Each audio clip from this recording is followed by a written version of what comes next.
Hello दोस्तों, नमस्कार। कैसे आप सभी? आशा करते हैं आप सभी ठीक होंगे और अपनी भर्तियों की तैयारी में लगे हुए होंगे। तो आज हम लोग एक नई भर्ती के बारे में बात करने वाले हैं कि जो उत्तर प्रदेश सरकार के द्वारा निकाली जा रही है।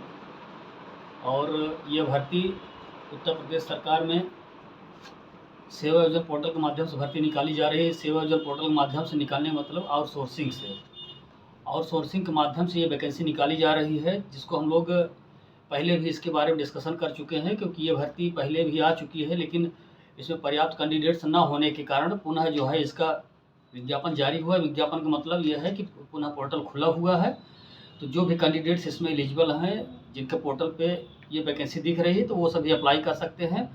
और सबसे बढ़िया बात यह है, अच्छी बात यह है इसमें कि जो वैकेंसी आई हुई है, ये उत्तर प्रदेश राज्य ग्रामीण आजीविका मिशन में वैकेंसी आई हुई है। तो उत्तर प्रदेश राज्य ग्रामीण आजीविका मिशन की वैकेंसी जो होती है बहुत अच्छी होती है। सबसे बढ़िया ये है कि इसमें एक बार हो जाने के बाद में निकाले जाने के चांसेस बहुत कम होते हैं। परमानेंट जब तक योजना चल रही है तो लगे रहना होता है, उसमें किसी तरीके से कोई समस्या होने के चांस नहीं रहता है कि हाँ 1 साल बाद, 11 महीने बाद या 2 साल 3 साल बाद हटा दिया गया। तो ऐसा कुछ नहीं होता है। इसमें एक बार अगर आप एम्प्लॉयड हो जाते हैं तो सालों साल आप काम कर सकते हैं, लेकिन बस इसमें शर्त यही होती है कि आप जो विभाग का मानक है, मानक अनुसार सारे काम करते रहेंगे। उसमें किसी तरीके से आपके द्वारा कोई जो है ऐसा कार्य ना किया जाए जिससे कि विभाग में आपकी छवि धूमिल हो। तो कहीं किसी न किसी तरीके से कुछ अगर दिक्कत नहीं होता है तो आप जो है परमानेंट बने रह सकते हैं। तो अभी हम नॉर्मल लेवल की जो वैकेंसी है उसके बारे में हम लोग बात कर रहे हैं। इसमें बहुत ढेर सारी बड़ी बड़ी लेवल की भी वैकेंसी आई हुई, जिसमें 1,70,000, 1,60,000, 1,25,000 तक वेतन है मंथली। लेकिन उन सब हम लोग बात नहीं करें, क्योंकि हायर लेवल की वैकेंसी है वो सब, तो उसमें हायर लोग ही जाते हैं। तो इसमें हम लोग नॉर्मल वैकेंसी के बारे में बात कर रहे हैं, जो कि असिस्टेंट अकाउंटेंट की वैकेंसी है। एक बार इसका विज्ञापन जारी हो चुका है, सेवा योजना पोर्टल पर आवेदन लिया जा चुका है, लेकिन पर्याप्त कैंडिडेट्स ना होने के कारण ये विज्ञापन पुनः जारी हो गया है। तो इस पर जो भी कैंडिडेट्स बीकॉम किए हुए हैं, बीकॉम के साथ में इसमें कंप्यूटर नॉलेज रखते हैं, तो इसमें कैंडिडेट्स अप्लाई कर सकते हैं। और इसमें अगर आप कंप्यूटर ऑपरेटर के लिए अप्लाई करना चाहते हैं तो कंप्यूटर ऑपरेटर के भी पद की वैकेंसी निकली हुई है।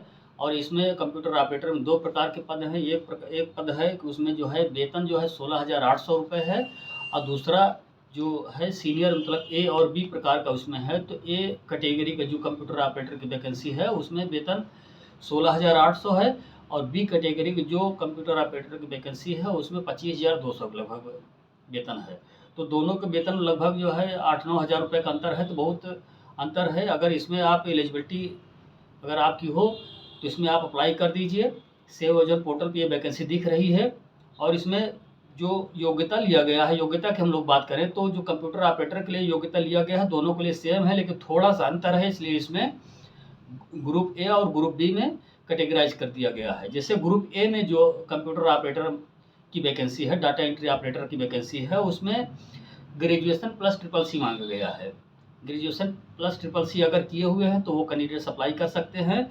और इसमें अनुभव कम से कम 2 वर्ष का होना चाहिए, कहीं ना कहीं आपने काम किया हो, 2 वर्ष का आपके पास अनुभव हो, अनुभव सर्टिफिकेट हो, या फिर अनुभव सर्टिफिकेट नहीं है तो कम से कम आपके पास बैंक स्टेटमेंट हो जिसमें आपने वेतन प्राप्त किया है, या फिर सैलरी स्लिप हो, तो आप उसमें एलिजिबल हो जाएंगे। और दूसरे प्रकार जो ग्रुप बी वाला है कंप्यूटर ऑपरेटर का पद, उसमें 25,200 का लगभग वेतन है। उसमें उसमें भी ग्रेजुएशन प्लस ट्रिपल सी मांगा हुआ है, इसके साथ में टाइपिंग भी मांगा हुआ है। मतलब हिंदी और अंग्रेजी में अगर आपको टाइपिंग आ रहा है तो ही उसमें अप्लाई कर सकते हैं। और उसमें जब आप पोर्टल खोलेंगे तो अगर नहीं दिख रहा है आपके पोर्टल पे, आपकी लॉगिन आईडी पर अगर नहीं दिख रहा है, तो इसका मतलब ये है कि अगर आपको टाइपिंग आ रहा है फिर भी उस पर आपके पोर्टल पर नहीं दिख रहा है, तो आप जब रजिस्ट्रेशन कर रहे थे तो रजिस्ट्रेशन करते समय अपना पूरा डिटेल भरते समय, एजुकेशनल क्वालिफिकेशन भरते समय उसमें आपने टाइपिंग डिटेल नहीं फिलअप किया हुआ होगा। अगर टाइपिंग डिटेल भी फिलअप कर दिए होंगे तो वो आपके पोर्टल दिखेगा, नहीं तो नहीं दिखेगा।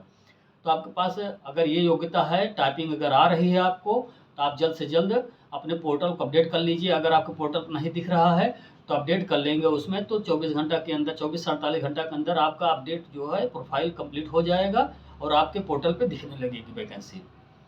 तो ये वैकेंसी ब्लॉक लेवल की वैकेंसी है, हर ब्लॉक के लिए वैकेंसी निकली हुई है। जहाँ जहाँ पे पद खाली हुए हैं लगभग 250 से 300 पद इसमें जो है पदों की संख्या है। तो इसमें पर्याप्त पदों की संख्या है। आप सभी अगर अप्लाई कर देंगे तो इसमें होने के ज़्यादा चांस रहेगा। सबसे बड़ी बात ये है कि इसमें जो सिलेक्शन प्रक्रिया है इसमें पारदर्शिता जो है ज़्यादा है। कारण ये है कि इसमें जो वैकेंसी निकल रही है, सबसे पहला नंबर तो आप सेवा योजना पोर्टल के माध्यम से इस पर आप अप्लाई करेंगे। उसके बाद में जब सेवा योजना पोर्टल के माध्यम से अप्लाई कर देंगे तो कुछ दिन बाद आपके पास मेल और मैसेज आएगा, एक लिंक आएगा।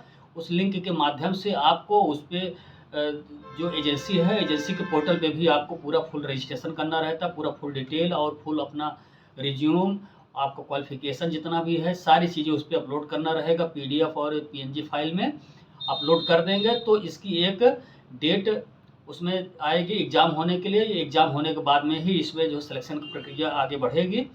तो इसमें आपको फॉर्म भराते समय सेंटर भी मांगेगा कि कहाँ पे आप सेंटर लेना चाहते हैं, किस जगह पर आप एग्ज़ाम देना चाहते हैं। तो आपको सेंटर फिलअप कर देना है। सेंटर जब फिलअप करना है कि एग्ज़ाम हो जाएगा। एग्ज़ाम होने के बाद में फाइनल लिस्टिंग होती है। फाइनल लिस्टिंग के बाद में अगर टाइपिंग टेस्ट वाला पद है तो उसमें टाइपिंग के लिए फिर से अलग से डेट आती है। जैसे इसमें ग्रुप ग्रेड बी वाला जो है, इसमें दूसरे प्रकार के जो कंप्यूटर ऑपरेटर का पोस्ट है जिसमें टाइपिंग मांगा हुआ है, उसको टाइपिंग के लिए बुलाया जाएगा और फिर उसके टाइपिंग के बाद फाइनल मेरिट बनेगी। उसके बाद फाइनल लिस्ट तैयार कर दी जाएगी।